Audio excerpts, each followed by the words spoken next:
نحمده ونصلي على رسوله الكريم اما بعد فاعوذ باللہ من الشیطان الرجیم بسم اللہ الرحمن الرحیم الحمد للہ ثم الحمد للہ 21 رمضان 21 پارہ۔ آئیے سٹارٹ کرتے ہیں۔ نماز انسان کو بے حیائی اور برائی سے روکتی ہے، کیونکہ بعض لوگوں کا اعتراض ہوتا ہے کہ وہ لوگ نماز بھی پڑھتے ہیں لیکن اس کے باوجود برائیاں بھی کرتے ہیں۔ اس کی مثال ایسے ہی ہے جیسے لوگ دوا بھی کھاتے ہیں لیکن ان کا علاج نہیں ہوتا، وہ شفا نہیں پاتے۔ تو کوئی دوا کب کام نہیں کرتی؟ جب کوئی دوا درست نہیں لی جاتی یا صحیح ڈوز میں نہیں لی جاتی، یا اس دوا کے ساتھ جب کوئی پرہیز بتایا جاتا ہے تو ہم وہ پرہیز نہیں کرتے، تو پھر ظاہر ہے وہ کام نہیں کرتی۔ نماز بے حیائی اور برائی سے ضرور روکے گی جب ہم اس کو اس کے مکمل آداب اور شرائط کے ساتھ پڑھیں گے۔ ایک آدمی نبی کریم صلی اللہ علیہ وآلہ وسلم کی خدمت میں حاضر ہوا اور فرمایا کہ ایک انسان رات کو نماز پڑھتا ہے اور دن میں چوری کرتا ہے، تو آپ صلی اللہ علیہ وآلہ وسلم نے فرمایا ان قریب اس کی نماز اس کو اس برائی کے کام سے روک دے گی۔ نبوت کے اعلان سے پہلے آپ صلی اللہ علیہ وآلہ وسلم 40 سالہ زندگی میں کبھی بھی لکھنے پڑھنے کا کوئی کام آپ صلی اللہ علیہ وآلہ وسلم نے نہیں کیا، اور لکھنے کے لیے بھی ضروری ہوتا ہے کہ انسان کے پاس علم ہو، اور جو آپ صلی اللہ علیہ وآلہ وسلم نے کسی انسان سے حاصل نہیں کیا۔ اگر نبی صلی اللہ علیہ وآلہ وسلم پڑھے لکھے ہوتے تو قرآن پر اعتراض کا رستہ کھل جاتا، پھر لوگ کہتے کہ یہ تو فلاں کا شاگرد ہے اور جو باتیں یہ پیش کر رہا ہے یہ فلاں اور فلاں سے سیکھی ہوئی ہیں، جبکہ ایسا کچھ بھی نہیں تھا۔ تو یہ دراصل قرآن مجید کے اللہ کی طرف سے آنے کی دلیل بھی ہے۔ حسن بصری رضی اللہ تعالیٰ عنہ کہتے ہیں اس امت کو قرآن کا حفظ عطا کیا گیا، جبکہ اس سے پہلے کہ لوگ اپنی کتاب کو دیکھ کر ہی پڑھتے تھے۔ جب وہ لوگ کتاب کو پڑھ کر دم کرتے تو جو کچھ اس میں تھا وہ اس کو حفظ نہ کر سکتے سوائے انبیاء کے، اور پھر جو شخص قرآن کو حفظ کرتا ہے اور بہترین طریقے سے پڑھتا ہے، نبی صلی اللہ علیہ وآلہ وسلم نے فرمایا اس شخص کی مثال جو قرآن پڑھتا ہے اور وہ اس کا حافظ بھی ہے، وہ ان فرشتوں کے ساتھ ہے جو لکھنے والے معزز بزرگی والے ہیں۔ اور جو شخص قرآن بار بار پڑھتا ہے پھر بھی وہ قرآن اس کے لیے دشوار ہے تو اس کے لیے دوہرا اجر ہے۔ اور کچھ لوگوں کے لیے اللہ اس قرآن کو اتنا آسان کر دیتے ہیں کہ وہ بہت آرام سے پڑھ لیتے ہیں، لیکن کچھ لوگ بہت سٹرگل کرتے ہیں، بہت ایفرٹس کرتے ہیں، پھر بھی آیت سیدھی نہیں پڑھ سکتے، تو ان کو بھی محروم نہیں کیا گیا، ان کے لیے بھی دوہرا اجر ہے۔ نیکسٹ پوائنٹ دیکھتے ہیں۔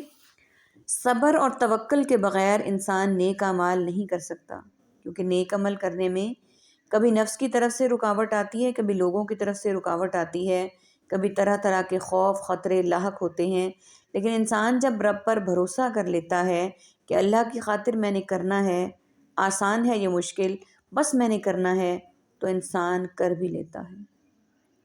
رسول اللہ صلی اللہ علیہ وآلہ وسلم نے فرمایا مجاہد وہ ہوتا ہے جو اللہ کی اطاعت کے معاملے میں اپنے نفس سے جہاد کرے، اپنے آپ کو منا لے کہ اللہ کا جو حکم ہے وہ اس نے کرنا ہے، چاہے وہ آسان ہے یا مشکل، پسند ہے یا ناپسند۔ تو مراد اس سے وہ لوگ ہیں جو اللہ کے احکام پر پابند رہنے کے لیے پوری جد و جہد کرتے ہیں، خوب کوششیں کرتے ہیں، اپنے نفس کا مقابلہ کرتے ہیں، خواہشات کا مقابلہ کرتے ہیں، شیطان کا مقابلہ کرتے ہیں، اور ان تمام انسانوں کا بھی جو ان کو نیکی کے کاموں سے روکتے ہیں۔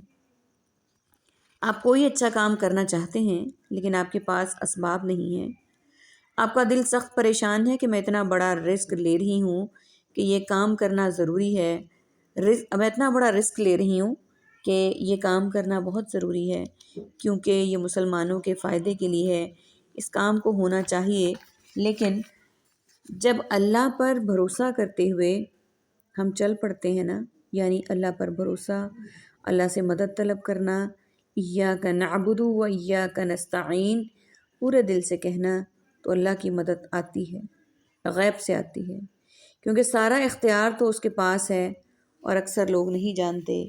اکثریت کو یہ بات سمجھ نہیں آتی، اس لیے پھر اکثریت پریشان رہتی ہے اور اللہ کی راہ میں قدم نہیں بڑھاتی۔ تو یاد رکھیے، ظاہری اور باطنی اسباب بھی اللہ ہی کے ہاتھ میں ہیں۔ باطنی اسباب وہ ہوتے ہیں جو اندر ہی اندر اپنا کام کر رہے ہوتے ہیں۔ آپ لوگوں میں سے جتنے لوگوں نے بھی قرآن پڑھا، تھوڑا یا زیادہ، وہ یہ جانتے ہیں کہ جب بھی قرآن اٹھایا اس نے آخرت کی یاد دلائی، اس نے انجام کی فکر کرائی، جو کہ اصل ٹھکانہ ہے ہمارا، جہاں جا کر رہنا ہے، جہاں زندگی نے شروع ہونا ہے۔ تو پھر ایسی صورت میں ہم سب کو کیا کرنا چاہیے؟ ہمیں قرآن مجید کے ساتھ ایک سنجیدہ تعلق قائم کر لینا چاہیے، صرف رمضان کی حد تک نہیں۔ آپ دیکھیں کہ کتنے خوش قسمت ہوتے ہیں وہ لوگ جنہیں تراویح میں مکمل قرآن سمجھ آ رہا ہوتا ہے، وہ اس کے ساتھ ساتھ چل رہے ہوتے ہیں، اس سے لطف پوچھئے، اور کئی لوگ تو رو رو کر رو رہے ہوتے ہیں اور ساتھ والے کو کچھ سمجھ نہیں آ رہی ہوتی کہ یہ کیوں رو رہے ہیں، کس بات پر رو رہے ہیں۔ اور آخرت کا کوئی ایسا واقعہ آتا ہے جس میں انسان روئے بغیر نہیں رہ سکتا، تو اس کے لیے ضروری ہے کہ ہم اللہ سے مدد مانگیں، دعا کریں، خود بھی اور دوسروں کو بھی اس چیز کی رغبت دلائیں۔ آپ دیکھیں کہ صرف دنیا کے امور میں ماہر ہونا اور آخرت کا نہ پتہ ہونا، یہ تو غلط ہے۔ نہ آپ دیکھیں کہ دنیا کے امور میں ماہر ہونے کی وجہ سے انسان نے کیا کیا چیزیں ایجاد کر لی ہیں۔ مثال کے طور پر کمپیوٹرز، کیلکولیٹرز، جس میں حساب کتاب ایکوریسی کے ساتھ ڈاٹ ٹو ڈاٹ درست نکلتا ہے، لیکن آخرت میں کیا ہوگا؟ ان چیزوں کی دور یا خیر بھی نہیں ہوگی، ان چیزوں کی دور یا خبر بھی نہیں ہوگی۔ یعنی آخرت میں کیا ہوگا کہ ان چیزوں کی دور تک خبر بھی نہیں ہوگی، وہاں کیسے کرنا ہے۔ ابن عباس رضی اللہ تعالیٰ عنہ کہتے ہیں، اس سے مراد ہے کہ وہ دنیا کے فائدے اور نقصان کو جانتے ہیں، وہ جانتے ہیں کہ کب کھیتی باڑی کریں اور کب اسے کاٹیں، کیسے ان کو ذخیرہ کریں، کیسے عمارات کی تعمیر کریں اور اس طرح کے دیگر ترقیاتی کاموں کو مینج کریں۔ لیکن آخرت کی فکر کرنا اور تیاری کرنا بہت ضروری ہے، کیونکہ یہ چیزیں تو یہی رہ جائیں گی، آخر میں اعمال اور نیکیاں، جو صرف ہمارے اعمال ہیں اور نیکیاں ہیں، وہی کام آئیں گی۔ اللہ تعالیٰ سے دعا ہے کہ اللہ تعالیٰ ہمیں بھی ایسے اعمال اور نیکیاں کرنے کی توفیق عطا فرمائے جو کہ آخرت میں ہمارے کام آ سکیں، اور یکسوئی اور مستقل مزاجی دے۔ آمین ثم آمین۔ وآخر دعوانا ان الحمد للہ رب العالمین۔ سبحانک اللہم وبحمدک، نشہد ان لا الہ الا انت، نستغفرک ونتوب الیک۔ السلام علیکم ورحمۃ اللہ وبرکاتہ۔